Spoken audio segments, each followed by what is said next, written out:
4వ స్కందం 30వ అధ్యాయం అందులో 21వ నంబర్ శ్లోకం నుంచి చర్చించుకుంటాము. సో ఇప్పుడు ఈరోజు నుంచి చర్చించుకునే విషయాల్లో ముఖ్యంగా ప్రచేతసుల యొక్క ప్రార్థనలు. వాళ్ళకి దర్శనం అయిపోయింది ఇప్పుడు విష్ణుమూర్తిది. సో ఇప్పుడు వాళ్ళు ప్రార్థించుకుంటారు. తర్వాత వాళ్ళు ఏం వరం కోరుకుంటారో అది కూడా చర్చించుకుందామంట. సో అది ఈరోజు ఇంకొక క్లాసులో కంప్లీట్ అవుతుంది. సో మంగళాచరణ చేసుకొని మొదలు పెడదాం.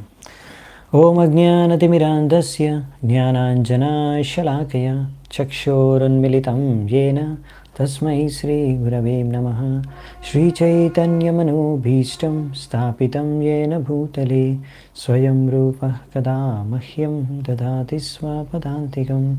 వందేహం శ్రీగురూన్ శ్రీయుతాపదకమలం శ్రీగురూన్ వైష్ణవాంశ్చ శ్రీరూపం సాగ్రజాతం सहगण रघुनाथान्वितां तं सजीवं साद्वैतं सावधूतं परिजनसहितं कृष्णचैतन्यदेवं श्रीराधाकृष्णपादान् सहगण ललिता श्रीविशाखान्वितांश्च नमो ॐ विष्णुपादाय कृष्णप्रेष्ठाय भूतले श्रीमते भक्तिवेदांत स्वामिने ते नामिने.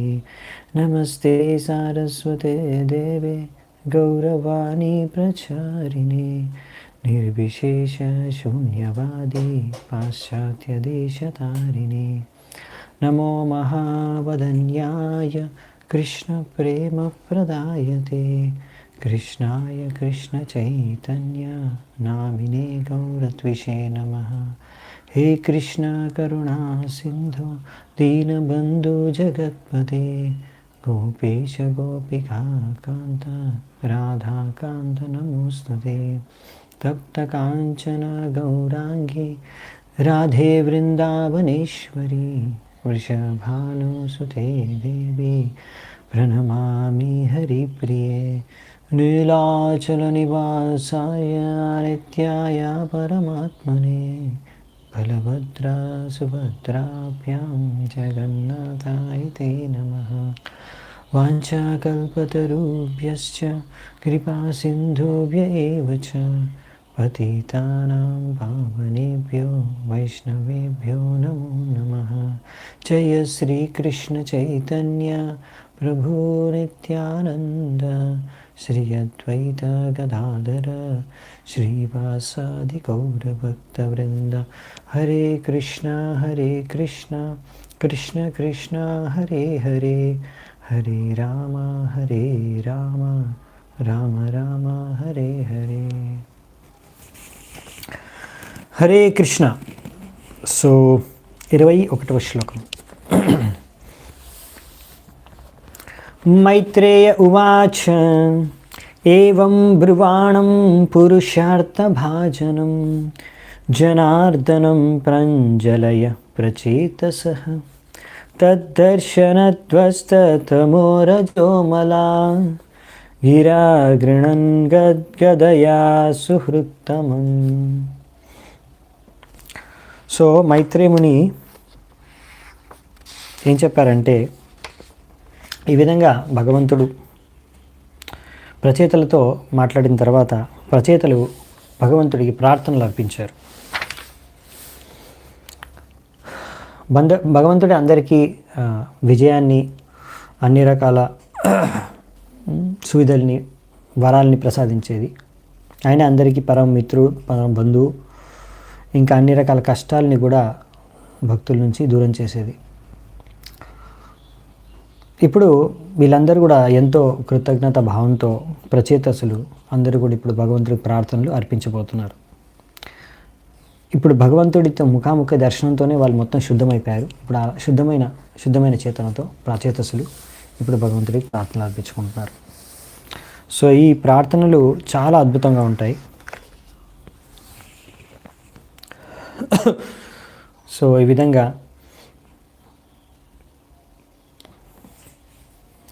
ఇప్పుడు మరి ప్రచేతసులు ఏమేమి అర్పించారు ప్రార్థనలకు చూద్దామంట. ప్రచేతస ఊచు నమో నమః క్లేశ వినాశనాయ నిరూపితో దారగుణాహ్వయాయ మనోవచో వేగ పురోజవాయ సర్వాక్షమార్గైరగతాధ్వనే నమః. సో ప్రచేతసులు ఏం చెప్తున్నారంటే,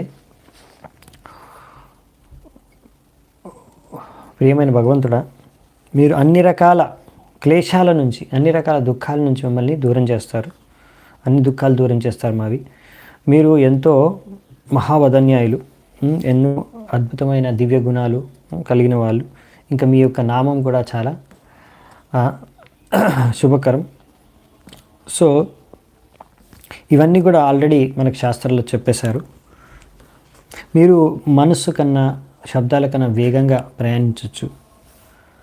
మిమ్మల్ని భౌతిక ఇంద్రియాల ద్వారా మేము దర్శించుకోలేము.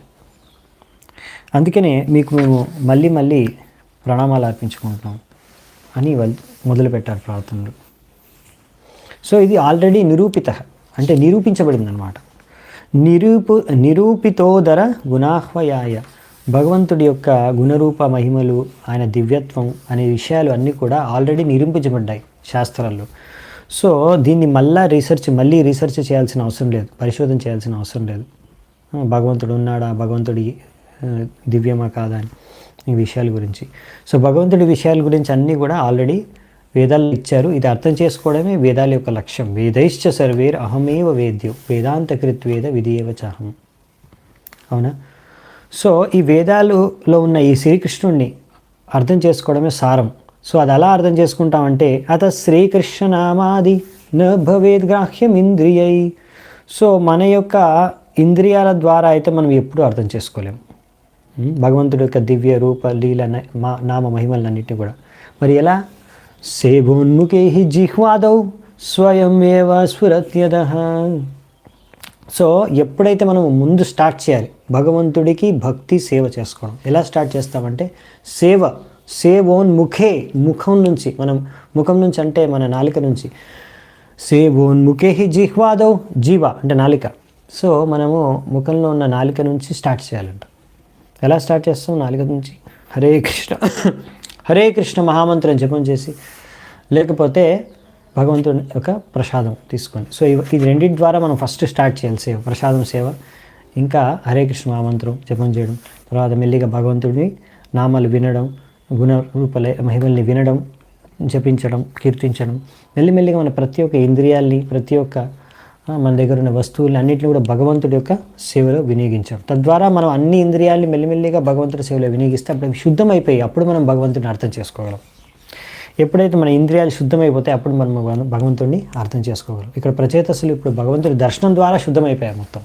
సో ఇప్పుడు ఆ శుద్ధమైన ఇంద్రియాల చేతనతో ఇప్పుడు ప్రార్థనలు అర్పిస్తున్నారనమాట.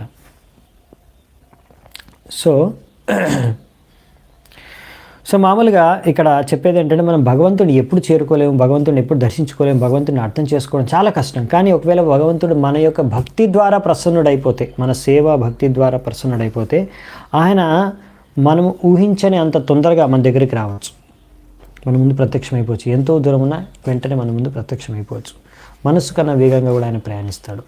ఆ విషయాలు ఇక్కడ చెప్పారనమాట. అందుకని శుద్ధాయ శాంతాయ నమస్వనిష్టయ మనస్య పార్థం విలసద్వయాయ నమో జగత్స్థానలయోదయేషు గృహీతమాయ గుణ విగ్రహాయ.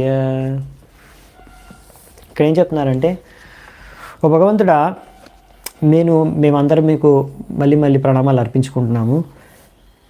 ఎప్పుడైతే మనస్సు మీ పైన కేంద్రీకరించి ఉంటుందో, ఈ భౌతిక ద్వంద్వతో కూడుకున్న ఈ యొక్క జగత్తు, ఇది సంపూర్ణంగా భౌతిక భోగసుఖాలతో నిండి ఉన్న జగత్తు ప్లేసు, ఇదంతా మాకు అర్థం లేని విధంగా కనిపిస్తుంది. అంటే మనం భగవంతుడి పైన మనస్సు ఎప్పుడు ఫోకస్గా ఉంటే అప్పుడు ఈ భౌతిక ఇంద్రియాల్ని తృప్తిపరిచే ఎన్నో రకాల సువిధలు ఇవన్నీ కూడా మనకి ఆకర్షించవు అనమాట. అవన్నీ అర్థం లేని విషయాలు మనకు అర్థమైపోతాయి. సో మీ యొక్క దివ్య రూపము అంతా కూడా ఎంతో ఆనందాన్ని ప్రసాదిస్తుంది. అందుకే మేము మీకు ఇలా సమ్మానిస్తున్నాము. మీరే బ్రహ్మ విష్ణువు శివుడిలాగా అవతరిస్తారు ఈ యొక్క సృష్టి, పాలన, ప్రళయం, సంహారం ఇవన్నీ చేయడానికి.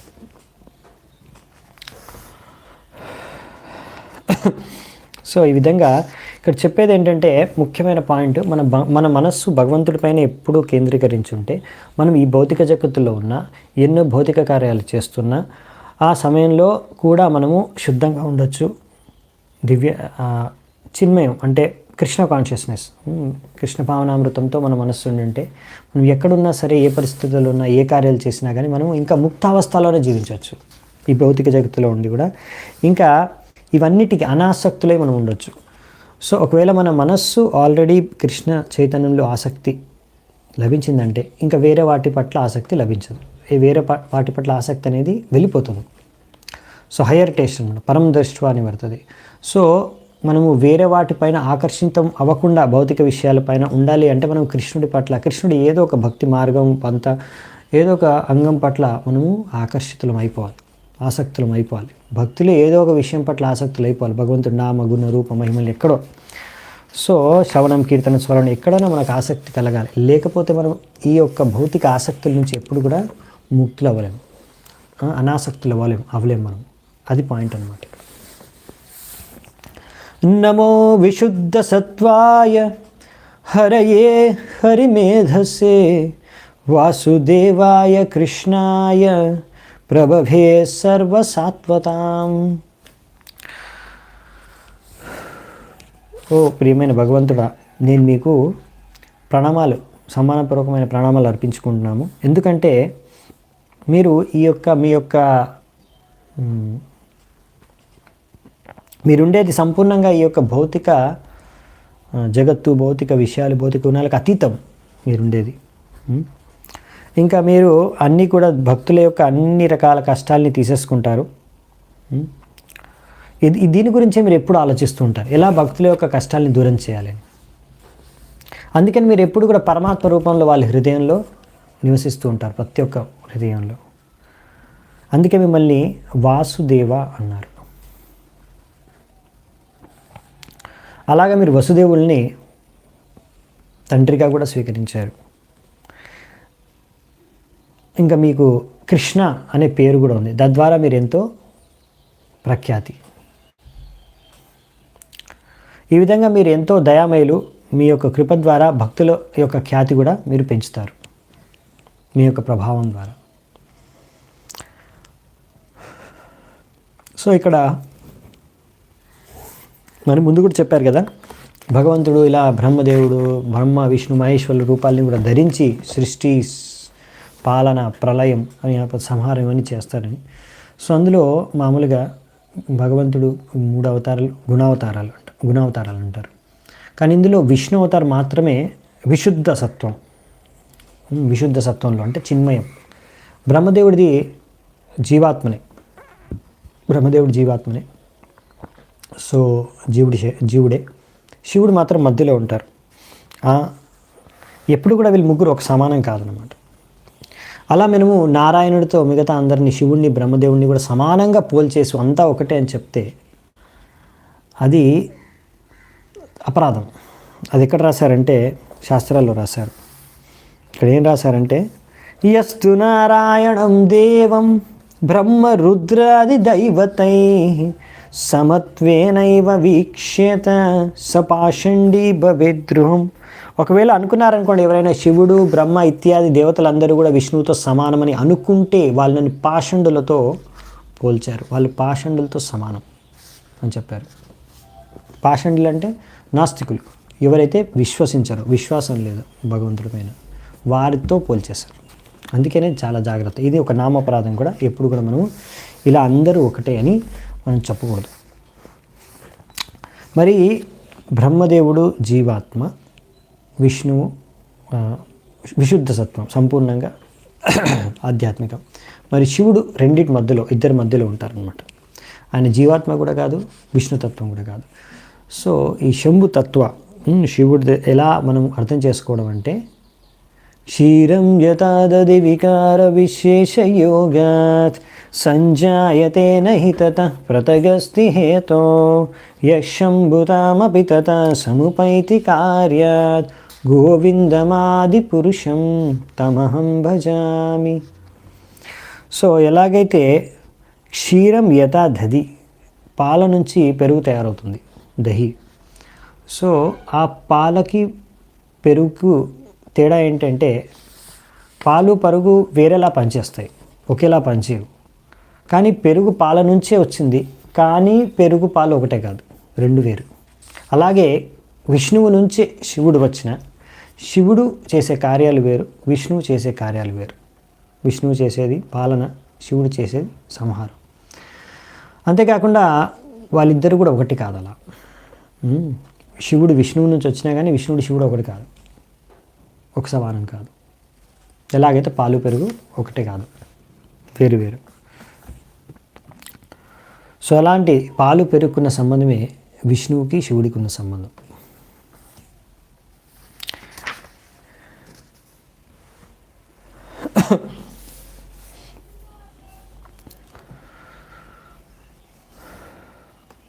ఓకే, సో దీని గురించి ఇంకా చాలా మనకి చెప్పారు. సో మనం నెక్స్ట్ శ్లోకానికి వెళ్దామంట. నమః కమలనాభాయ నమః కమలమాలినే నమః కమలపాదాయ నమస్తే కమలాక్షనే. సో ఇక్కడ ఇది కుంతిమారానికి ఒక ప్రేయర్ ఉంటుంది. నమో పంకజానాభాయ నమ పంకజమాలిని నమ పంకజనేత్రాయ నమస్తే పంకజాంగ్రయే. సేమ్ అలాంటిది ఉంది. పంకజ పేరు బదులుగా కమల అని పెట్టారు. రెండు ఒకటే, కమలం పువ్వు అయినా పద్మ పువ్వు అయినా పంకజమైన అంతా ఒకటి, లోటస్సే. సో ఇక్కడ భగవంతుడికి ఇలా ఆయన నాభికి నమస్కారాలు చేస్తున్నారు. ఎందుకంటే అందులోంచి ఒక కమలం పువ్వు వస్తుంది, దాంట్లోనే మొత్తం సృష్టి ఉంటుంది. పైన బ్రహ్మదేవుడు జన్మిస్తాడు. ఇంకా బ్రహ్మదేవుడు కమలం పువ్వుల యొక్క మాలను ధరించాడు భగవంతుడు. అందుకే నమః కమల మాలిని. ఇంకా ఆయన యొక్క పాదపద్మాలు కూడా కమలం పువ్వుతో పోలుస్తున్నారు. అలాగే కమలం పువ్వు వంటి సువాసన వెదజల్లుతూ ఉంటాయి. ఇంకా ఆయన నేత్రాలని కూడా కమలం పువ్వు యొక్క రెక్కలతో పోలుస్తున్నారు. అందుకే మేము ఎప్పుడు మీకు నమస్కారాలు అర్పిస్తూ ఉన్నాము, ప్రణామాలు అర్పిస్తున్నాము అని చెప్తున్నారు. నెక్స్ట్ 26. నమః కమలకింజల్క పిశంగామలావాససే సర్వభూత నివాసాయ నమో యుంక్ష్మహి సాక్షిణే. ఇంకేం చెప్తున్నారంటే ఆయన యొక్క వస్త్రాలు, ఆయన ధరించే వస్త్రాలు ఎలా ఉంటాయంటే ఎల్లోయిష్ కలర్.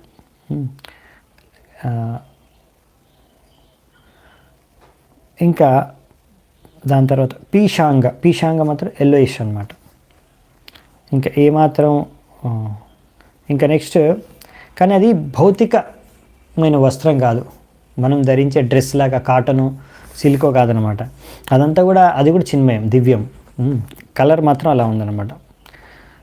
లోటస్ ఫ్లవర్ యొక్క సాఫ్రాన్ కలర్ ఉంటుంది. లేకపోతే ఇంకా మీరు ప్రతి ఒక్కరు సర్వభూత నివాసాయ, అందరి హృదయాల్లో నివసిస్తున్నారు కాబట్టి మీరు సాక్షినే, మీరు సాక్షి. ప్రతి ఒక్క జీవాత్మ చేసే అన్ని కార్యాలకు సాక్షి ఎవరు? పరమాత్మ. అందుకే నేను మీకు మళ్ళీ అందరు కలిసి ప్రణామాలు అర్పిస్తున్నారు భగవంతుడికి. సో భగవంతుడి వస్త్రాలు కూడా దివ్యం అన్నమాట. భగవంతుడు ఎలా దివ్యమో భగవంతుడి వస్త్రాలు, ఆభూషణాలు అన్నీ చిన్మయ జగత్తులో ఉన్న ప్రతి ఒక్కటి కూడా అన్నీ దివ్యమైనవి. మనం ఈ భౌతిక ప్రపంచంలో చూస్తున్నట్టుగా ఇవన్నీ పంచమహాభూతాలతో నిర్మించినవి కావు. సో ఈ విషయాలు సంపూర్ణంగా అర్థం చేసుకోవడం కష్టం, కానీ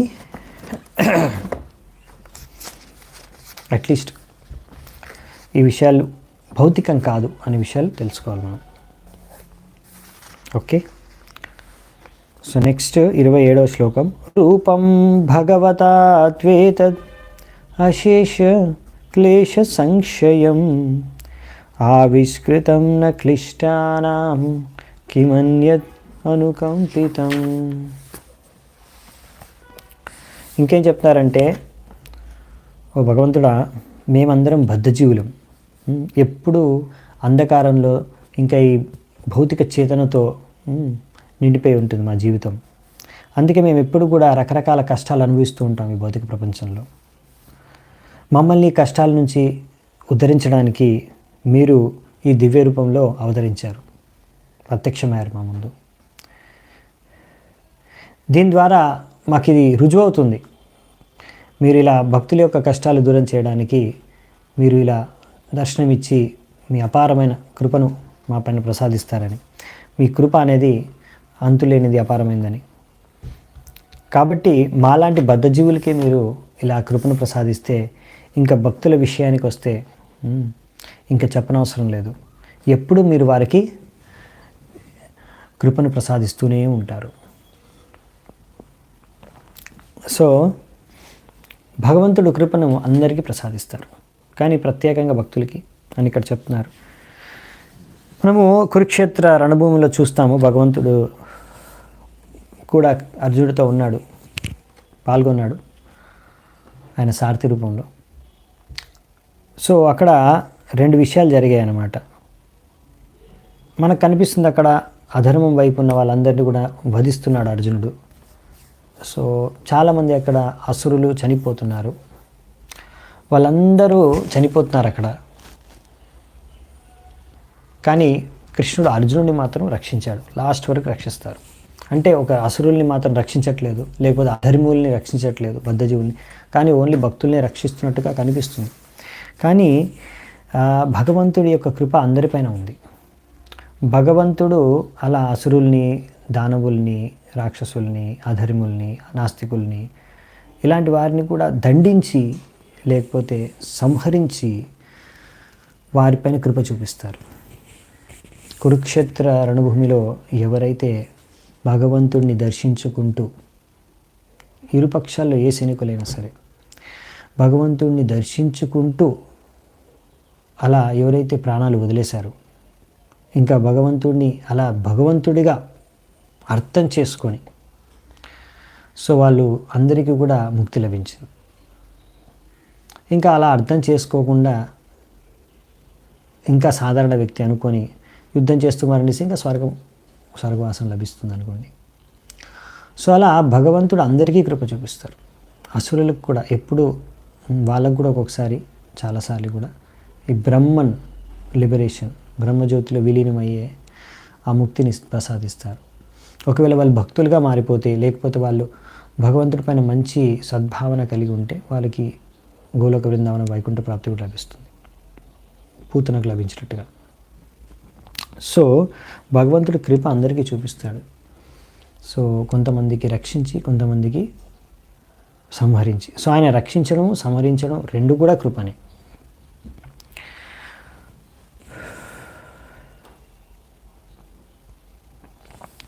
సో నెక్స్ట్, ఏతావత్వం హి విభుభిర్ భావ్యం దీనేషు వత్సలైః యదనుస్మర్యతే కాలే స్వబుద్ధ్యా భద్రరందన. ఓ భగవంతుడా, మీరు అన్ని రకాల అశుభాల్ని తొలగించేస్తారు, అన్నిటినీ చంపేస్తారు, అశుభ కలిగించేవన్నిటినీ. మీరు మీ యొక్క పేద భక్తులందరికీ పట్ల ఎంతో మీరు దయామయులు, అందుకే మీరు అర్చ విగ్రహ రూపంలో వాళ్ళ ముందుకు వస్తారు. మీరు మా గురించి కూడా అలాగే ఆలోచించండి, మేము కూడా సదా మీ దాసులమని అనుకొని మీరు మా గురించి కూడా అలాగే ఆలోచించండి, భక్తుల గురించి ఎలాగైతే ఆలోచిస్తారు. సో ఇక్కడ అదే చెప్తున్నారనమాట. అర్చ విగ్రహ రూపంలో భగవంతుడు వస్తాడు. తద్వారా ఏంటంటే ఎంత పేదవాళ్ళైనా సరే వాళ్ళు కూడా భగవంతుడిని దర్శించుకోవచ్చు, ఆరాధించుకోవచ్చు. పత్రం పుష్పం ఫలం తోయం యో మే భక్త్యా ప్రయచ్చతి తమహం భక్త్యుపాహృతం అశ్నామి ప్రయతాత్మనః. సో భగవంతుడు ఇలా వారి యొక్క భక్తిని స్వీకరిస్తారు. భావగ్రాహి జనార్దన అంటే వాళ్ళు పత్రం, పుష్పం, ఫలంతో చాలా సరళంగా ప్రతి ఒక్కరికి ఉపలబ్ధమవుతాయి. సో వీటిని భగవంతుడికి మనం అర్పించి మనం ఆరాధించుకోవచ్చు, భగవంతుడిని పూజించుకోవచ్చు. సో భగవంతుడు మన యొక్క పువ్వులు, ఏం పువ్వులు, పనులు, దాని మీద ఇంట్రెస్ట్ లేదు. భగవంతుడికి ఇంట్రెస్ట్ ఏంటంటే మనం ఏ భక్తి భావనతో మనం భగవంతుడికి సమర్పించుకుంటున్నాం. ఇది పువ్వులు, పళ్ళు ఇవన్నీ ఏంటంటే బేసికలీ మనము భగవంతుడికి సమర్పించుకోవడానికి, మన భక్తిని, ప్రేమను సమర్పించుకునే ఒక మాధ్యం. ఆదాన ప్రదానం, భగవంతుడితో ఆదాన ప్రదానం చేసుకోవడానికి ఒక మాధ్యం. కానీ ముఖ్యమైనది ఏంటంటే మనం ఏ భక్తి భావనతో భగవంతుడికి మనము అర్పిస్తున్నాం అనేది ముఖ్యం. అది భగవంతుడు గ్రహిస్తారు. అందుకే మీరు ఎంత పేదవాళ్ళైనా పర్వాలేదు, భగవంతుడిని ఆరాధించుకోవచ్చు. సో అలాంటి ఒక పేద బ్రాహ్మణుడి స్టోరీ రూపగోస్వామి పాద్ మనకి భక్తుల సామ్రాజ్యంలో రాస్తారు. అది ఇక్కడ మెన్షన్ చేశారు ప్రభుపాదుల వారు. సో ఆ పేద బ్రాహ్మణుడి దగ్గర ఏ మాత్రం డబ్బులు లేవు, ఆయన చాలా పేదవాడు. కానీ ఆయన విన్నాడనమాట, మనము భగవంతుడికి మనసులో కూడా తలుచుకొని భగవంతుడికి మనము అర్పిస్తే ఏదైనా సరే భగవంతుడు భక్తి భావనతో అర్పిస్తే స్వీకరిస్తాడు. సో అలా అతను ప్రతిరోజు కూడా భగవంతుడిని ధ్యానంలోనే ఆరాధించుకుంటూ ఎన్నో ఆయనకి ఏమేమి భగవంతుడికి ఇవ్వాలనుకున్నాడు. ఇప్పుడు అతని దగ్గర డబ్బులు లేవు, పేదవాడు, కానీ భగవంతుడికి ఏవేవి అర్పించాలనుకుంటున్నాడు. ఎంత మంచి మంచి ఆభూషణాలు కానీ, మంచి వస్త్రాలు కానీ, మంచి మంచి భోగ. సో అవన్నీ కూడా ఆయన స్వయంగా ధ్యానంలో కూర్చొని అన్నీ అతను ఎలా స్వయంగా చేస్తున్నాడో ప్రతి ఒక్కటి తీసుకొని రావడం, చేయడం అన్నీ అలా ఊహించుకొని ఆయన ధ్యానంలో కూర్చొని ధ్యానంలోనే చేస్తున్నాడు అనమాట. మనసులోనే చేస్తూ ప్రతిరోజు భగవంతుడికి ఇలా ఎన్నో సంవత్సరాలు చేశాడు. ఇప్పుడు అతను తెలియదు భగవంతుడు నిజంగా తీసుకుంటాడు లేదు, కానీ అతను విన్నాడు భగవంతుడు తీసుకుంటాడని. సో అలా ఎన్నో సంవత్సరాలు చేసిన తర్వాత ఒకరోజు ఆయన ఒకసారి భగవంతుడికి అర్పించినప్పుడు మనసులోనే ఒక స్వీట్ రైస్ వేడిగా ఉందన్నమాట. అయ్యో చాలా వేడిగా ఉన్నట్టుంది, మరి ఇది ఎక్కువ వేడిగా ఉంటే బాగుండదు, కొంచెం అది చెక్ చేద్దామనేసి టచ్ చేసి చూస్తే చేయి కాలిపోతుంది, వేలు కాలిపోతుంది. అప్పుడు ఆయన ధ్యానము భంగం అయిపోతుంది. అప్పుడు ఆయన చూస్తాడు నిజంగానే అతని వేలు కాలిపోయింది అనమాట. సో అంటే భగవంతుడు స్వీకరిస్తున్నాడు అతని యొక్క భక్తిని, అతను అర్పించే ప్రతి వస్తువుని, భోగాన్ని భగవంతుడు సంవత్సరాల తరబడి ఆయన నుంచి స్వీకరిస్తున్నాడు. సో అలా శుద్ధమైన భక్తి భావనతో అర్పిస్తే భగవంతుడు మీరు మనసులో అర్పించినా సరే స్వీకరిస్తారు.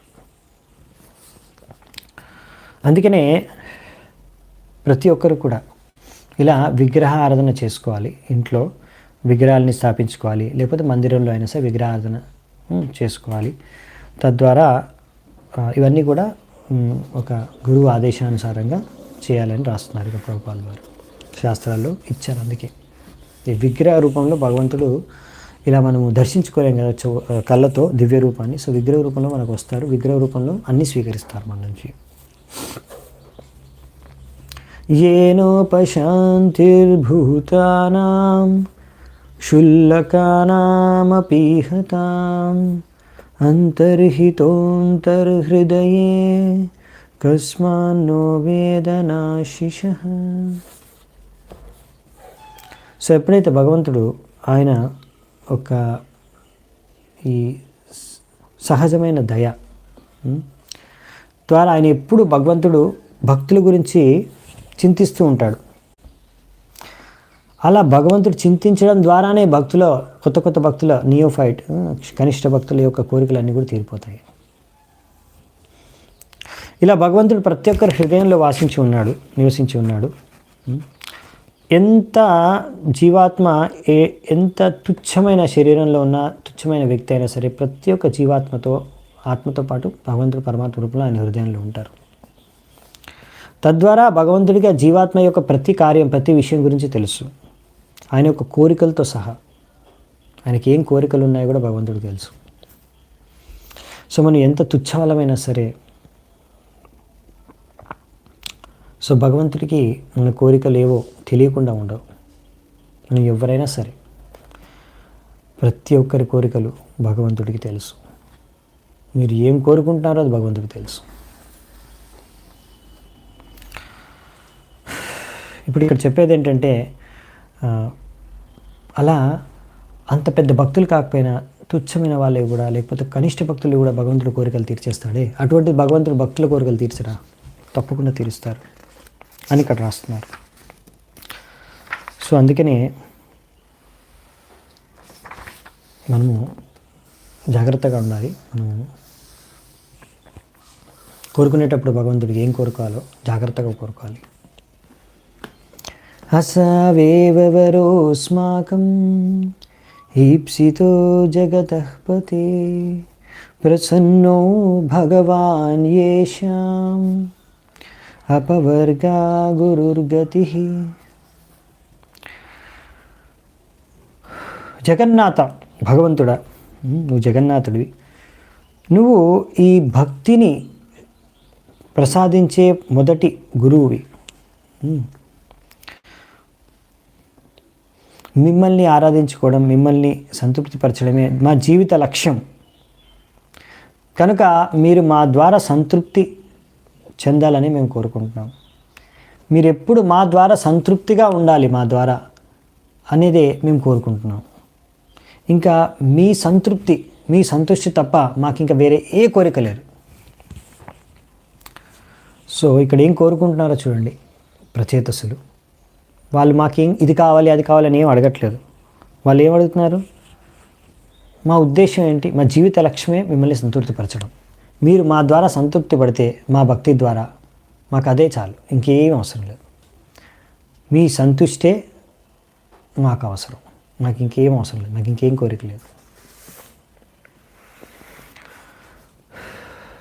సో ప్రసన్నో భగవాన్ యేష, మీరు ప్రసన్నులైతే చాలు మా ద్వారా, మా భక్తి ద్వారా, మా సేవ ద్వారా. ఇంకా మాకు అవసరం లేదు, ఇంకా వేరే ఏం అవసరం లేదు. ఇది ఒక భక్తుడు, ఒక శుద్ధ భక్తుడు అసలు మనం భక్తిలో చేస్తున్నప్పుడు భగవంతుని ఏం కోరుకోవాలి మరి అనేవి ప్రచేతసుల నుంచి చూసి నేర్చుకోవాలి.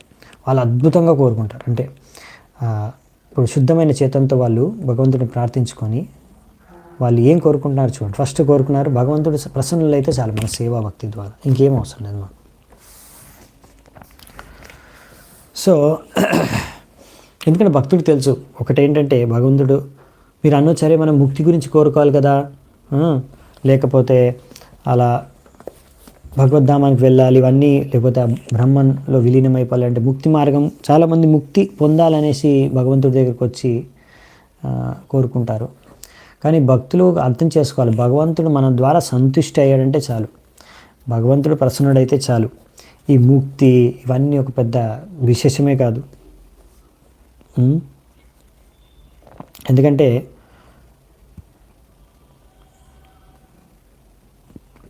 ఇది చాలా సులభం.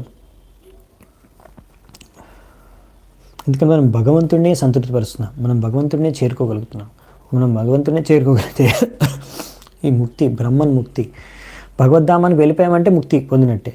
భగవద్ధామానికి వెళ్ళాలంటే ముందు బ్రహ్మజ్యోతిని దాటే భగవద్ధామానికి ప్రవేశించాలి. ఇప్పుడు సూర్యుడు గ్రహానికి వెళ్ళాలనుకోండి, మీరు సూర్యుడు గ్రహానికి వెళ్ళాలంటే ఈ సూర్యుడి యొక్క కిరణాలను దాటే, దాని నుంచే మీరు సూర్యగ్రహానికి ప్రవేశిస్తారు. సో మళ్ళీ ఇంకా మనం సూర్యకిరణాలలో ఎలా ప్రవేశించాలని ఆలోచించాల్సిన అవసరం లేదు. సో మనం బ్రహ్మజ్యోతిని దాటే మనము గోలోకానికి కానీ వైకుంఠానికి లోకానికి కానీ ప్రవేశిస్తాం. సో అలా మనము భగవంతుడికి భక్తి చేసుకుని భగవంతుడి సంతృప్తి చెంది మనం భగవంతుడి సేవలోనే నిరంతరం నియుక్తమై ఉంటే మనం భగవద్ధామానికి వెళ్ళిపోతాము. ఇవి ఇంకా భగవద్ధామానికి వెళ్ళిపోయామంటే మనం ఇంకా ముక్తి లభించినట్టే. 31వ శ్లోకం. వరం వృణీమహేతాపి నాతత్వత్పరతః పరాత్ నహ్యంతస్త్వద్విభూతీనాం సోనంత ఇతి గీయసి. ఓ భగవంతుడా, మేము ఇలా మీ నుంచి ఒక వరం కోరుకుంటున్నాం. ఈ వరం, మీరు భగవంతుడు, మీరు అన్ని రకాల, మీరు ఆధ్యాత్మికం, చిన్మయం, మీ యొక్క ఐశ్వర్యాలకు ఒక అంతే లేదు. అందుకే మిమ్మల్ని అనంత అనేసి గుణగానం చేస్తారు. సో మేము ఇదే కోరుకుంటాం, ఇంకేం లేదు. మీ సంతృప్తి, మీ సంతృప్తి, మీరు ప్రసన్నులైతే చాలు మా ద్వారా. సో భగవంతుడి యొక్క భక్తుడి యొక్క లక్ష్యం ఏంటంటే అదే. భక్తుడి యొక్క లక్ష్యం ఏంటంటే భగవంతుడిని ఇలా ఎల్లప్పుడూ భగవంతుడి సమక్షంలో ఉండి భగవంతుడికి సేవ చేసుకుంటూ భగవంతుడిని సంతృప్తిపరిచి ఇలాగే భగవంతుడి సేవలో నియుక్తమై ఉండాలి. ఇదే జీవిత లక్ష్యం భక్తుడిది. ఇంతకన్నా వేరే భక్తులు ఏమి కోరుకోరు, ఇదే భక్తులు కోరుకునేది.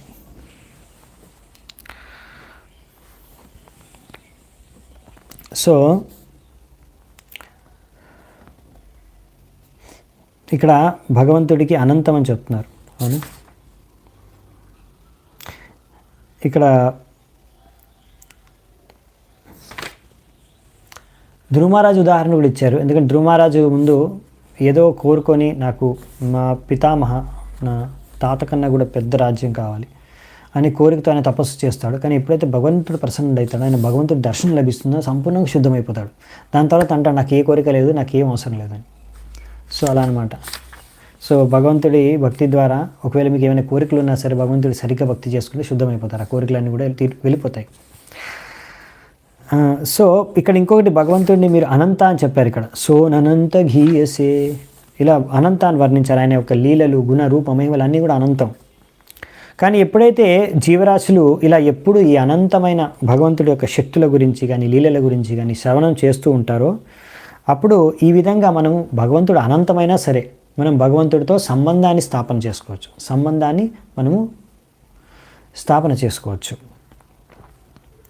సో ఈ విధంగా మనము ఎంత శ్రవణం చేస్తూ ఉంటామో, ఎంత కీర్తన చేస్తూ ఉంటామో తద్వారా ఏంటంటే మనం ఇంకా మన యొక్క ఈ యొక్క భగవంతుడు యొక్క అనంతం ఎలా ఉన్నాడో మనం ఈ యొక్క భగవంతుడి యొక్క అర్థం చేసుకునేది కూడా మనం అనంతంగా అర్థం చేసుకుంటూ వెళ్ళిపోతాం. ఎంత వింటే, ఎంత మనం కీర్తన చేస్తే, ఎంత మనం శ్రవణం చేస్తే, శ్రవణం కీర్తనం ద్వారానే మనం ఆ భగవంతుడిని మనము అర్థం చేసుకోగలం. అనంతమైన భగవంతుడిని అనంతంగా అర్థం చేసుకోవచ్చు అని ఇక్కడ రాశారు. 32వ శ్లోకం.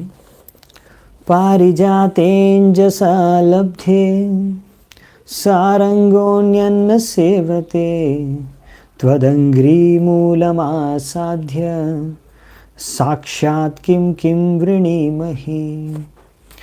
ఇంకేం చెప్తారంటే ఇక్కడ, ఓ భగవంతుడా, ఎప్పుడైతే ఒక బీ సో సారంగ అంటే ఒక బీ అనమాట, హనీ బీ, అది ఎప్పుడైతే పారిజాత వృక్షం దగ్గరికి వెళ్తుందో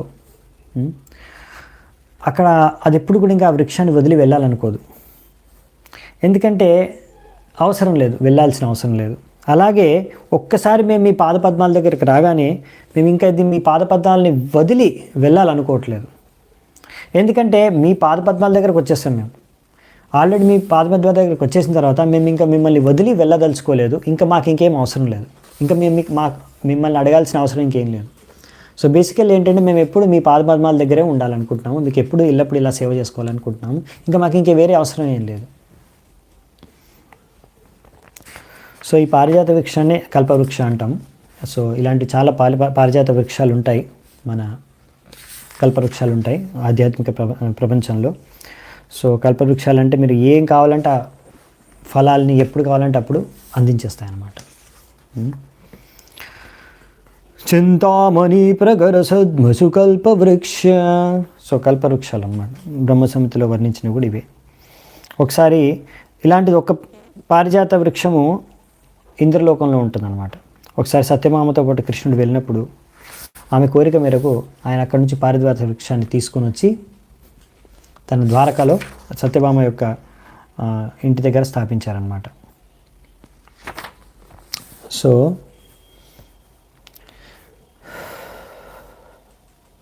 అందుకే ఇక్కడ పోల్చింది ఏంటంటే భగవంతుడి యొక్క పాదపద్మాలు ఆ పారిజాత వృక్షాలు లాంటివి, కల్పవృక్షాలు లాంటివి. భక్తుల కోరికలు అన్నీ తీర్చేస్తాయి. సో కల్పవృక్షం అనేది ఏ కోరిక కావాలంటే మీకు ఆ కోరిక తీర్చేస్తుంది, మీకు ఏ ఫలాలు కావాలంటే ఆ ఫలాలు ఇచ్చేస్తుంది. అలాగే భగవంతుడి పాదపద్మాలు కూడా మీకు భక్తులకి ఏ కోరికలు కావాలో అవి తీర్చేస్తాయి. కాబట్టి ఎలాగైతే ఒక తేనెటీగా అక్కడ పారిజాత వృక్షానికి వెళ్ళిన తర్వాత ఇంకా వదిలి వెళ్ళాలనుకోదు, దానికి కావాల్సిందంతా అక్కడ దొరికిపోతుంది. ఇంకెక్కడికో వెళ్ళాల్సిన అవసరం లేదు, ఇంకెక్కడో వెతకాల్సిన అవసరం లేదు. అలాగే భక్తులకు ఒకసారి భగవంతుడి పాదపద్మాల దగ్గరికి వచ్చేస్తే ఇక్కడ భక్తుల్ని తేనెటీగలతో పోలుస్తున్నారు. సో వాళ్ళు ఇంకా ఎక్కడ వెళ్ళాల్సిన అవసరం లేదు, ఇంకా ఎవరిని ఏం అడగాల్సిన అవసరం లేదు, వాళ్ళ అన్ని కోరికలు తీరిపోతాయి. యాక్చువల్లీ చాలామంది ఏంటంటే అన్నీ ఏవో కోరుకుంటూ ఉంటారు, అసంతృష్టితో జీవిస్తూ ఉంటారు. భౌతిక ప్రపంచంలో ఎన్నో కోరికలు ఉన్నాయి. అయ్యో భగవంతుడు భక్తి మార్గంలోకి వచ్చేస్తే అన్ని కోరికలు వదిలేసుకోవాలంట, అమ్మో నేను వెళ్ళను భగవంతుడు భక్తి చేసుకోనని. వాళ్ళ మూర్ఖత్వం ఏంటంటే వాళ్ళు ఎక్కడో వెతుకుతున్నారు. వాళ్ళు ఏమనుకుంటున్నారంటే బయట జగత్తులో భౌతికవాదులందరూ కూడా ఇవన్నీ కోరికలు ఉన్నాయి, ఇవన్నీ తీర్చేసుకుంటే మాకు ఎంతో ఆనందం వస్తుంది, దాని తర్వాత చూద్దాం భక్తి గురించి. కానీ మూర్ఖత్వం ఏంటంటే వాళ్ళు ఎన్ని కోరికలు తీర్చుకున్నా వాళ్ళు ఎప్పుడు సంతృప్తి చెందరు. విషయం ఏంటంటే మనము సంతృష్టి పరిచేది భగవంతుడి సేవ మాత్రమే. ఈ భౌతిక ప్రపంచంలో ఎంత ధనం కానీ, ఇంకా లేకపోతే మీకు ఎన్ని సదుపాయాలు కలిగినా, మీకు పెద్ద పెద్ద ఎన్ని రకాల సుఖాలు, భౌతిక సుఖాలు కూడా మిమ్మల్ని ఎప్పుడు కూడా సంతృప్తిపరచలేవు. సంపూర్ణంగా మిమ్మల్ని ఎప్పుడు సంతృప్తిపరచలేవు. మీరు ఎప్పుడైతే భగవంతుడికి సేవ చేసుకొని ఆ సేవ ద్వారా, మీ సేవ ద్వారా ఎప్పుడు భగవంతుడు సంతృప్తి చెందుతారో, ప్రసన్నులు అవుతారో, అప్పుడే మీరు అసలైన ఆనందాన్ని, సంతుష్టిని పొందగలరు. అప్పటి వరకు వేరే మార్గమే లేదు. అందుకే వీళ్ళు చూడండి, ప్రచేతసులు ఇదే పాయింట్ మీద ఉన్నారు, అటు ఇటు ఎక్కడ వెళ్ళట్లేదు. ఫస్టే చెప్పేశారు, మీ సంతృప్తే మాకు కావాలి. అది ఎలా? మా ద్వారా, మా సేవ ద్వారా, మా భక్తి ద్వారా. సో మేము ఎప్పుడు మీ పాదపద్మాల దగ్గరనే ఉండాలనుకుంటున్నాం, మిమ్మల్ని సేవ చేసుకోవాలనుకుంటాం, మీ సమక్షంలోనే ఉండాలనుకుంటున్నాం, మిమ్మల్ని సంతృప్తిపరచాలనుకుంటున్నాం. దాని తప్ప మీకు ఇంకేం అవసరం లేదు. 33వ శ్లోకం. యావత్తే మాయయా స్పృష్ట భ్రమామ ఇహ కర్మభిః తావద్భవత్ ప్రసంగానాం సంగస్య నో భవే. సో ఇక్కడ ఏం చెప్తున్నానంటే, ఓ భగవంతుడా, ఇంకా ఇప్పుడైతే మేము భౌతిక ప్రపంచంలో ఉన్నాం కాబట్టి ఎంతకాలం అయితే ఇక్కడ మేము భౌతిక ప్రపంచంలో ఉంటామో, మా యొక్క భౌతిక కర్మ కలుషితం కారణంగా, కల్మశాల కారణంగా, ఇంకా ఒక శరీరం నుంచి ఇంకో శరీరం, ఒక గ్రహం నుంచి ఇంకో గ్రహానికి ప్రయాణిస్తూ ఉంటాము. మా ఒకటే ప్రార్థన ఏంటంటే, మేము ఎప్పుడు కూడా మీ యొక్క భక్తులతో, ఏ భక్తులైతే ఎప్పుడు మీ యొక్క గుణరూపలీల మహిమల్ని చర్చించుకుంటూ ఉంటారో ఆ భక్తుల యొక్క సాంగత్యం మాకు లభిస్తే చాలు. ఈ ఒక్క కోరికనే నేను జీవితాంతం, ఈ జీవితం తర్వాత మళ్ళీ జీవితంలో కూడా ఈ ఒక్క కోరికనే మేము కోరుకుంటాం. మాకు ఏ జీవితం లభించినా, ఏ శరీరం లభించినా, ఏ లోకంలో మేము జన్మించినా మాకు పర్వాలేదు, కానీ మాకు భక్తుల యొక్క సాంగత్యం కావాలి. ఏ భక్తులైతే ఎప్పుడు మీ యొక్క గుణరూపలీల మహిమల్ని చర్చించుకుంటూ ఉంటారు, ఇది వాళ్ళు కోరుకునేది. సో ఇంకా ఎందుకంటే వాళ్ళు అనుకోవట్లేదు మేము చాలా శుద్ధ భక్తులం, ఇప్పుడే మేము భగవద్ధామానికి వెళ్ళిపోతున్నామని. వాళ్ళు ఏమనుకుంటారంటే, మేము ఇక్కడ మా యొక్క ఇంకా మేము కలుషితమైన వ్యక్తులము, బద్ధజీవులము. సో ఇంకా ఎన్ని రోజులు మేము ఇక్కడ ఉండాలో, ఎన్ని జన్మలు ఇక్కడ ఎత్తాలో, ఏ శరీరాలని ధరించాలో మాకు తెలియదు. సో ఎంతకాలం ఇక్కడ భౌతిక ప్రపంచంలో ఉన్నా అంతకాలం మేము మీ భక్తుల యొక్క సాంగత్యంలో ఉండగలిగే వరం కావాలి. సో ఇది మనం కోరుకోవాల్సింది. భగవంతుడిని ప్రసన్నం చేయడం కోసం మనము సేవ చేయాలి, అదే కోరుకోవాలి. భగవంతుడి సంతృష్టి పొందాలని ఇంకోటి కోరుకోవాల్సింది ఇది, భక్తుల సాంగత్యం. ఎక్కడున్నా సరే మనం నాకు ముక్తి కావాలని కోరుకోకూడదు. యాక్చువల్లీ అది హైయెస్ట్ కాదు, అసలైన కోరిక ఇది. మనం కోరుకోవాల్సింది ఏంటంటే భక్తుల సాంగత్యం. ఇప్పుడు మీకు ఆల్రెడీ భక్తుల సాంగత్యం లభించింది, మీరు భగవంతుడికి సేవ చేసుకోగలుగుతున్నారు అంటే ఇది అన్నిటికన్నా గొప్ప వరం, ఇంతకన్నా గొప్ప వరం లేదు. కానీ చాలామంది ఈ విషయాన్ని అర్థం చేసుకోరు. చాలా చీప్గా వచ్చేస్తాయి కదా, ఫ్రీగా వచ్చేస్తాయి కదా, చౌకగా తీసుకుంటారు, కాబట్టి అపరాధాలు చేస్తారు, కాబట్టి దీన్ని కోల్పోతారు. దాని తర్వాత వాళ్ళు అసంతుష్టి, అరుచికి లోనవుతారు. అప్పుడు వాళ్ళకి భక్తి మార్గంలో కూడా ఆనందం కలగదు. సో అందుకనే ఇది అన్నిటికన్నా గొప్ప వరం. ఎవరికైనా ఇది లభిస్తే దాన్ని జాగ్రత్తగా కాపాడుకోవాలి, ఇంతకన్నా విలువైంది ఇంకా లేదు. సో అందుకే ఇక్కడ ప్రభుపాల్ వారు ఫస్ట్ లైన్లోనే రాస్తున్నారు తాత్పర్యం. ఫస్ట్ లైన్లోనే ఇంతకన్నా గొప్ప వరం ఒక భక్తుడు ఒక భగవంతుడికి అడగలేడు. ఇదే అన్నిటికన్నా గొప్ప వరం. మీరు అంటే గొప్ప కోరిక, గొప్ప వరం లభించేది ఒక భక్తుడికి భగవంతుడి నుంచి. మీకు ఆల్రెడీ ఇది లభించిందంటే ఇంతకన్నా గొప్ప వరం లేదండి వేరేది. సో మీకు ఒకవేళ అటువంటి భక్తుల సాంగత్యం లభిస్తే, అలా భగవంతుడికి సేవ చేసుకునే అవకాశం లభిస్తే అదే మీ గొప్ప వరం. ఇలా చాలామందికి కలియుగంలో ప్రభుపాల్ వారి కృప ద్వారా లభిస్తుంది. కానీ మనం దీన్ని సరిగ్గా అర్థం చేసుకొని, దీని విలువను అర్థం చేసుకొని కాపాడుకుంటే, దాన్ని బాగా వినియోగించుకుంటే మనం భక్తిలో ఎంతో ప్రగతి సాధించగలం. సో అందుకని ఒక భక్తుడి కోసం for a devotee everything is the spiritual world. For as long as he can hear the pastimes of the Lord, or wherever he can chant, the Lord is personally present. Tatra tishtami narada yatra gayanti madbhaktah. అందుకనే ఈ విషయాన్ని మనం బాగా అర్థం చేసుకోవాలి, చాలా important. తత్ర తిష్టామి నారద యత్ర గాయంతి మద్భక్తః. నారదమునికి భగవంతుడు ఏం చెప్తున్నా అంటే, ఎక్కడైతే నా భక్తులు నా గుణరూప మహిమల్ని గానం చేస్తూ ఉంటారో, కీర్తిస్తూ ఉంటారో, నేను అక్కడ ఉంటాను నారద. ఎక్కడుంటారు భగవంతుడు? ఎక్కడ భగవంతుడు ఉంటే అదే వైకుంఠం, అదే ఆధ్యాత్మిక ప్రపంచం, అదే బృందావనం. ఎక్కడుంటాడు భగవంతుడు? ఎక్కడ భక్తులు ఎప్పుడూ ఆయన గుణగానం చేస్తూ ఉంటారు, అక్కడే భగవంతుడు ఉంటాడు. సో భక్తులకి మేము భగవద్ధామం వెళ్తున్నామా లేదా భౌతిక ప్రపంచంలోనే ఉంటామా దాంతో సంబంధమే లేదు. భక్తులు ఎప్పుడు భగవంతుని గుణగానం చేసుకుంటూ ఉంటారు. ఎక్కడ భగవంతుడు గుణగానం జరుగుతుందో భక్తులు ఎక్కడ చర్చించుకుంటారు భగవంతుడి గురించి, అక్కడ భగవంతుడు ప్రత్యక్షమైపోతారు, అక్కడ భగవంతుడు నివసిస్తారు, నారాయణుడు. సో అది భగవంతుడు స్వయంగా చెప్తున్నాడు, తత్ర తిష్టామి నారద యత్ర గాయంతి మద్భక్త. అందుకే భక్తులు పెద్దగా వరి అవరు. భక్తులు అస్సలు వరి అవసరం. మీరు భగవంతుడికి సేవ చేసుకుంటున్నారు, మీరు భగవంతుడి శ్రవణం కీర్తనం చేస్తున్నారు, భగవంతుడి గుణగానాలు చర్చించుకుంటున్నారు, వింటున్నారు అంటే ఇంకా మీరు ఆలోచించాల్సిన అవసరం లేదు.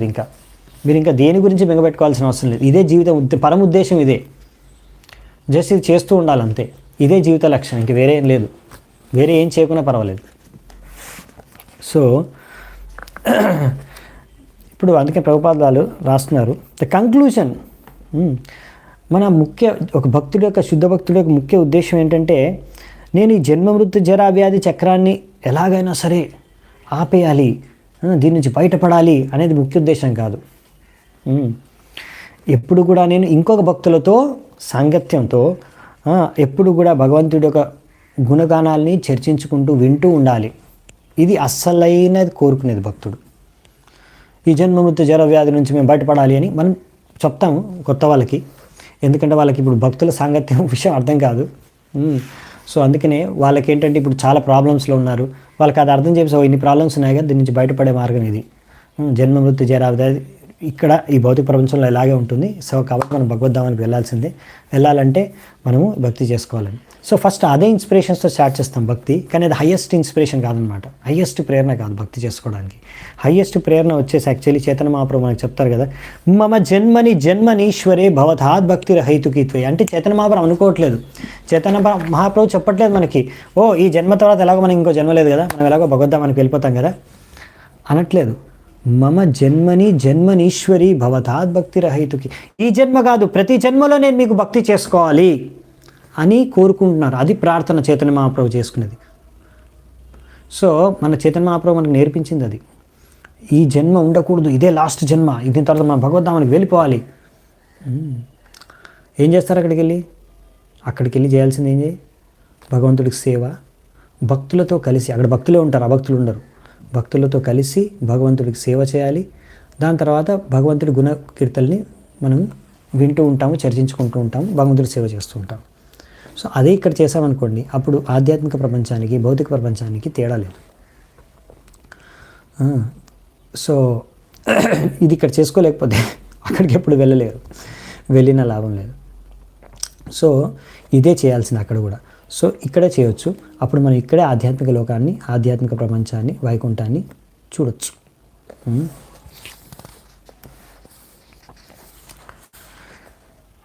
తులయామ లవేనాపి న స్వర్గం నా పునర్భవం భగవత్ సంగి సంగస్య మర్త్యానాం కిం ముతాశిషః. తులయామ లవేనాపి, లవమాత్ర సాధు సంగ. ఒకవేళ మీకు ఒక్క క్షణం కూడా మీకు శుద్ధ భక్తుడి యొక్క సాంగత్యం లభిస్తే అది ఎంత గొప్ప వరం అంటే, మీరు స్వర్గలోకాల్లో నివసించడం కన్నా కానీ, ఆ బ్రహ్మజ్యోతిలో విలీనమైపోయి ముక్తి లభించడం కన్నా కానీ ఎన్నో రేట్లు గొప్ప వరం మీకు. ఒక్క క్షణం శుద్ధ భక్తుడి యొక్క సాంగత్యం. సో ఈ విధంగా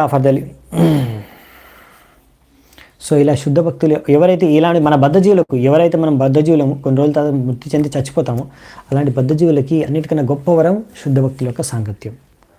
చూడండి, ప్రచేతస్సుల యొక్క ప్రార్థన కోరిక చాలా క్లియర్గా ఉంది. ఎప్పుడు భగవంతుడిని సంతృప్తిపరచాలి, భగవంతుడి సమక్షంలో ఉండాలి, భక్తుల సమక్షంలో ఉండాలి. అందుకే దానికి భక్తుల సాంగత్యం అవసరం, అదే కోరుకుంటున్నారు. ఎందుకంటే ఆ శుద్ధ భక్తులు ఆయన చెప్తున్నారు ఇక్కడ, ప్రచేతస్సులు ఏం చెప్తున్నారు, ఎందుకు మేము కోరుకుంటాం శుద్ధ భక్తుల యొక్క సాంగత్యం? శుద్ధ భక్తులు ఒక్క క్షణ సాంగత్యం చాలు, అంతకన్నా గొప్పవరం ఇంకా వేరేది లేనే లేదు మాలాంటి బద్ధజీవులకి. అందుకని ప్రబోధానంద సరస్వతి ఆయన ఒక చైతన్య మహాప్రభు ఒక గొప్ప భక్తులు, గొప్ప పండితులు, ఆయన ఏమని రచిస్తారంటే ఒక గానంలో, కైవల్యం నరకాయతే త్రిదశ పూరాకాశ పుష్పాయతే. ఒక శుద్ధ భక్తుడికి కైవల్యం అంటే ఆ బ్రహ్మజ్యోతిలో విలీనం అయిపోవడం, అది నరకంతో సమానం అంట. ఎందుకు నరకంతో సమానం? బ్రహ్మజ్యోతిలో విలీనం అయిపోవడం కూడా అక్కడ మీకు జన్మమృత్యు జరా వ్యాధి ఉండదు, అవి దుఃఖ దోషాలు ఉండవు, ఇంకా ఆధ్యాత్మిక ఆదిభౌతిక దైవిక క్లేశాలు కూడా ఉండవు. మరి అటువంటిది అది ఎందుకు మంచి పొజిషన్ కాదు? ఎందుకంటే అది ఎందుకు నరకం? మరి అక్కడ అలాంటి కష్టాలు ఏం లేవుగా, నరకంలో ఉండే కష్టాలన్నీ బ్రహ్మజ్యోతులు లేవుగా. మరి బ్రహ్మజ్యోతిలో విలీనం అయిపోవడం ఒక భక్తుడికి నరకంతో సమానం ఎందుకు? కైవల్యం నరకాయతే ఎందుకు? ఎందుకంటే అక్కడ భగవంతుడికి సేవ చేసుకోవడానికి అవకాశం లేదు, అక్కడ భక్తులతో సాంగత్యం చేసే అవకాశం లేదు. సో ఎక్కడ మనకి భగవంతుడి సేవ భక్తుల సాంగత్యం దొరకదో అది నరకంతో సమానం, నరకంతో సమానం. సో ఇంకా త్రిదశ పూరాకాశ పుష్పాయత, ఇంకా స్వర్గలోకాల ఇంకా దాని గురించి అంటారా, ఇది ఆకాశ పుష్పంతో సమానం. అంటే అదంతా ఇల్యూజరీ, మాయ, ఎందుకంటే అవి శాశ్వతం కావు. అందుకనే మనము ఎప్పుడైనా సరే ఏం చేయాలి జీవితంలో అంటే, మనం వెతకాల్సింది స్వర్గం కోసమో ముక్తి కోసమో కాదు, మనం వెతకాల్సింది శుద్ధ భక్తుల కోసం. ఎవరు శుద్ధ భక్తులు? చాలామంది పెద్ద ప్రశ్న అన్నమాట. చాలామంది ఏం ప్రభుజీ మీరు భక్తుల సాంగత్యం చేయట్లేదు, నేను భక్తులందరికీ దూరంగా ఉంటాను, ఏ భక్తులు సరిగ్గా లేరు, ఎవ్వడు పర్ఫెక్ట్ లేడు, నేను ఒక్కడనే పర్ఫెక్ట్. అంటే నేను పర్ఫెక్ట్ కాదు, కాకపోతే పర్ఫెక్ట్గా ఉండాలనుకుంటున్నాను, నాకు ఒక పర్ఫెక్ట్ డివోటీ కోసం వెతుకుతున్నాను, ఆ పర్ఫెక్ట్ డివోటీ కోసం నేను ఎన్నో సంవత్సరాల నుంచి చూస్తున్నాను, భక్తులందరినీ చూసేస్తాను నేను ఇస్కాన్లో, అసలు ఒక్కడు కూడా పర్ఫెక్ట్ లేడు, అందరూ వేస్ట్ కాలే. ఇలా చాలామంది నిర్ధారణకు వచ్చేసి అసలు భక్తులకి దూరంగా ఉండి వాళ్ళ ఒక మనోకల్పిత ఊహాలోకంలో జీవిస్తూ ఉంటారనమాట, అందరు భక్తుల్ని నిందించుకుంటూ. ఏం ప్రగతి సాధిస్తారు? అందుకనే మనం ఏం చేయాలంటే, మంచి భక్తులు మనకి ఏ భక్తుల సాంగత్యం దొరికితే అందులో ఎవరు ఎప్పుడు మంచి భక్తి చేసుకుంటున్నారు, ఎలా మంచి జపం చేసుకుంటున్నారు, మంచి భగవంతుడికి సేవ చేసుకుంటున్నారు, మనం ఎప్పుడైనా సరే మనం చూడాల్సింది వాళ్ళు చేసే మంచి భక్తి గురించి. ఈ ప్రపంచంలో భౌతిక ప్రపంచంలో ఉన్న వాళ్ళందరూ, మనం అందరం ఇక్కడ ఎంతమంది ఉన్నామో అందరం కూడా పేషెంట్లనే. ఇది హాస్పిటల్ అయితే, ఇది జైలు అయితే మనం అందరం క్రిమినల్సే, ఏవో పాపాలు చేసాం, అందుకే ఇక్కడ ఉన్నాం. సో దోషాలు లేని వ్యక్తులే ఉండరు ఈ ప్రపంచంలో. ప్రతి ఒక్కరిలో దోషాలు ఉంటాయి, మీరు వెతకాలనుకుంటే ప్రతి ఒక్కరిలో వెతకొచ్చు దోషాలు, అది గొప్పతనం కాదు. సో మీ గొప్పతనం ఏంటంటే ఒక భక్తుల్లో మీరు ఒక మంచితనాన్ని వెతకడం, వాళ్ళు ఎంత మంచి పని చేస్తున్నారు, ఎంత బాగా భక్తి చేసుకుంటున్నారు, వాళ్ళు ఎంత మంచి స్వభావం ఉంది వాళ్ళది, వాళ్ళు ఎలా అందరికి సేవ చేస్తున్నారు. సో వాళ్ళు చేసుకునే సాధన, దాన్ని చూసి మీరు ప్రేరణ పొందాలి. సో వాళ్ళ నుంచి సాంగత్యం చేయాలి. సో మంచి భక్తుల్ని చూడండి, ఎవరైతే మంచి భక్తులు ఉన్నారో, బాగా సేవ చేసుకుంటున్నారు, అపరాధాలు చేయట్లేదు, బాగా జపం చేస్తున్నారు, ఎప్పుడు బాగా కీర్తన చేస్తారు, లేకపోతే ఎప్పుడు ఇంకొక భక్తులకు సేవ చేస్తారు. సో నవయుధ భక్తి ఎవరైతే బాగా అనుసరిస్తున్నారు, శుద్ధ భక్తి యొక్క ప్రిన్సిపల్స్ని ఎవరైతే బాగా అనుసరిస్తున్నారో, చూడండి ప్రభుపాదులు వారు అన్నారు, ఎవరు శుద్ధ భక్తులు? ఎవరు శుద్ధ భక్తులు అంటే ఎవరు శుద్ధ భక్తి యొక్క ప్రిన్సిపల్స్ని, అనుకూల్యన కృష్ణానుశీలనం భక్తిరుత్తమ, అన్యాభిలాషితాశూన్యం జ్ఞానకర్మాద్యనావృతం, అనుకూల్యన కృష్ణానుశీలనం భక్తిరుత్తమ, రూపగోస్వామి పాద చెప్పారు. సో ఇలా శుద్ధ భక్తి డిఫైన్ చేశారు. శుద్ధ భక్తి అంటే ఏంటో అని దాని ప్రకారంగా ఎవరైతే జీవితాన్ని అనుసరిస్తున్నారో మీరు వారి సాంగత్యాన్ని కోరుకోండి. అటువంటి భక్తులు చాలామంది ఉన్నారు ఇస్కాన్లో, ఎంతో చక్కగా భక్తి చేసుకుంటున్నారు. ఏవో కొన్ని భౌతిక లోపాలు ఉండొచ్చు, వాటి గురించి పెద్దగా పట్టించుకోకూడదు. మనం చూడాల్సింది ఏంటంటే ఆ భక్తులు ఎంత బాగా భక్తి చేసుకుంటున్నారు, దాని నుంచి మనం ప్రేరణ పొందాలి. ఎప్పుడు ఆ దోషాల్ని భూతద్దంలో పెట్టి వెతుక్కుంటూ వీడు కూడా మంచివాడు కాదు, వాడు కూడా వేస్ట్, వాడు సరిగ్గా లేడు, వాడు సరైన భక్తుడు కాదు, నేను ఒక్కడనే మంచి చేద్దాం అనుకుంటున్న భక్తి, కాకపోతే ఎవ్వరు దొరకట్లేదు నాకు, అది ప్రాబ్లం. అలాంటి ప్రాబ్లం మీ మనసులో ఉంది అంతే. సో ప్రభుపాదులు వారు అందుకే అన్నారు, ఇస్కాన్లో ఎంతమంది శుద్ధ భక్తులు ఉన్నారండి అని అడిగితే ప్రభుపాదుల వారు అందరూ శుద్ధ భక్తులే. ఎంతమంది ఉన్నారు? అందరూ శుద్ధ భక్తులే. ఎందుకంటే మనకు ప్రభుపాదుల వారు ఇచ్చింది శుద్ధ భక్తి పాటించడానికి, సో మనం పాటిస్తాం. సో అదే పాటించాలి. అలా ఎవరైతే బాగా ప్రభుపాదుల వారు ఇచ్చిన శిక్షణల్ని పాటిస్తున్నారో, సో వారిని మీరు అటువంటి వారి యొక్క సాంగత్యాన్ని మీరు పొందడానికి ప్రయత్నించాలి.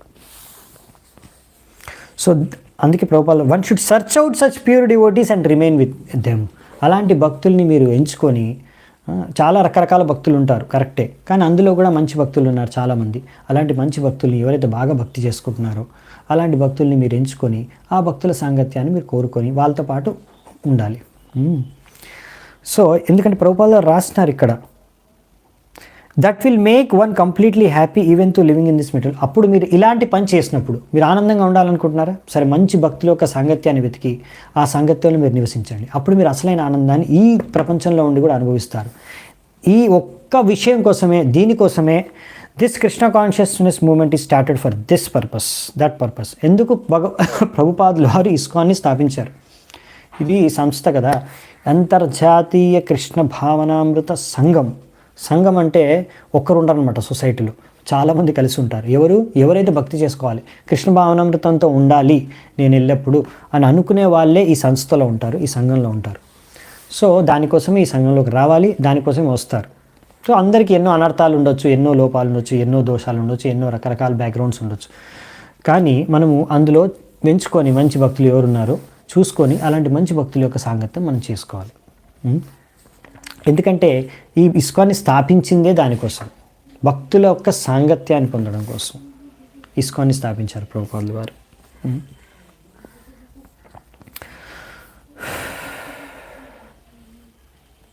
అందుకని ఇక్కడ చెప్తున్నారన్నమాట, మీరు ఒకవేళ భౌతిక ఆసక్తులతో మీరు సతమతం అవుతున్నారు, అప్పుడు మీరు భౌతిక ఆసక్తుల నుంచి బయటపడేది. ప్రభుపాదులు వారు రాశారు. అందుకే మీరు ఈ యొక్క ఇస్కాన్ యొక్క సాంగత్యాన్ని తీసుకోండి, ఇస్కాన్ భక్తుల యొక్క సాంగత్యాన్ని తీసుకోండి.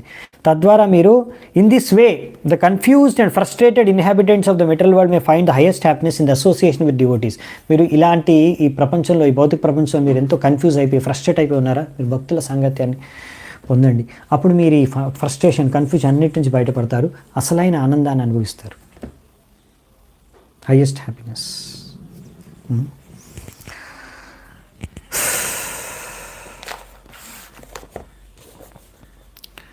సో ఈరోజు ఇక్కడ ముగిద్దామంట.